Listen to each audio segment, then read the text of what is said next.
ভাই প্রশ্ন করেছেন যে জানাজার সালাতের সঠিক নিয়ম কি। জানাজার সালাতের যেটা সালাত, আসল সালাত, তার নিয়মটা বলি। জানাজার সালাতে 4 তাকবীর প্রসিদ্ধ, অন্যান্য তাকবীর আরো কিছু রিওয়ায়াত আছে, সেগুলি নতুন কথা বলে লাভ না, কারণ আপনার একেবারে নতুন লাগবে আর সেগুলি আমল করতে পারবেন না। এমনি তো যেগুলো প্রসিদ্ধ সেগুলি তো আমল করতে দিচ্ছেন আপনাদেরকে। তো চার তাকবীর। প্রথম তাকবীরের পরে আপনি সূরাতুল ফাতিহা পড়বেন।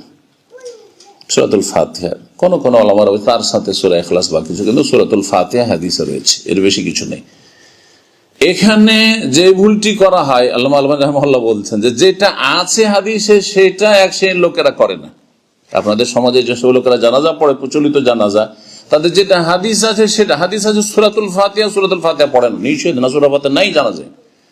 আর সানা নেই, সানা পড়ে, যেটা নেই সেটা পড়ে, আর যেটা আছে সেটা পড়েন না। ঠিক করে না জানাজা সূরাতুল ফাতিহা। আর তারপরে দ্বিতীয় তাকবীর দেওয়ার পরে দুরূদ ইব্রাহিম আল্লাহুম্মা সাল্লি আলা মুহাম্মদ আল্লাহুম্মা বারিক আলা মুহাম্মদ ইন্নাকা হামিদুম মাজিদ পড়বেন। তৃতীয় তাকবীরের পরে যে জানাজার দোয়া রয়েছে, আল্লাহুম্মা গফির লিহাইয়িনা ওয়া মাইয়িতিনা ওয়া শাহিদিনা গায়বিনা, এটা প্রসিদ্ধ, এটা সবাই হয়তো জানেন। যারা সত্যি জানাজা পড়তে চান মুখস্থ অবশ্যই করতে হবে এটা। দ্বিতীয় খুব একটি সুন্দর দোয়া রয়েছে, চমৎকার দোয়া, সেটা হচ্ছে আল্লাহুম্মা গফির লাহু ওয়ারহামহু ওয়াআফিহি ওয়াফু আনহু ওয়াকরিম নুজুলাহু ইলা আখিরিহি। এই দোয়াটিও মুখস্থ করার চেষ্টা করবেন, অর্থ খুব সুন্দর। এছাড়াও বেশ কিছু দোয়া রয়েছে, যদি তাতে সময় পান অ্যাড করতে পারেন। আর তারপরে চতুর্থ তাকবীরের পরে সালাম ফেরবেন। সালামের ক্ষেত্রে 1 সালাম না 2 সালাম। ইমাম আহমদ রাহিমাহুল্লাহর মতে জানাজার সালাম হচ্ছে 1টি, 2 নয়।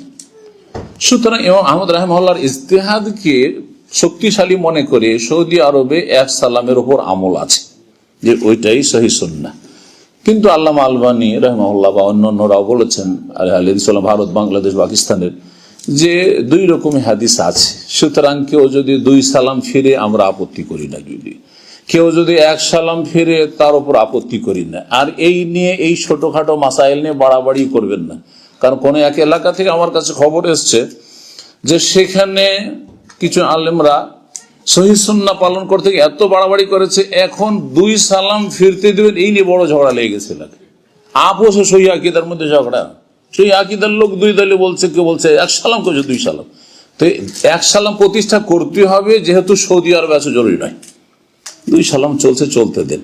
যেগুলো বড় বড় রোগ, সেই বড় রোগ আগে সারান। এই ছোটখাটো ইজতিহাদি বিষয়গুলি নিয়ে এত বাড়াবাড়ি কোনো প্রয়োজন মনে করি না। জি।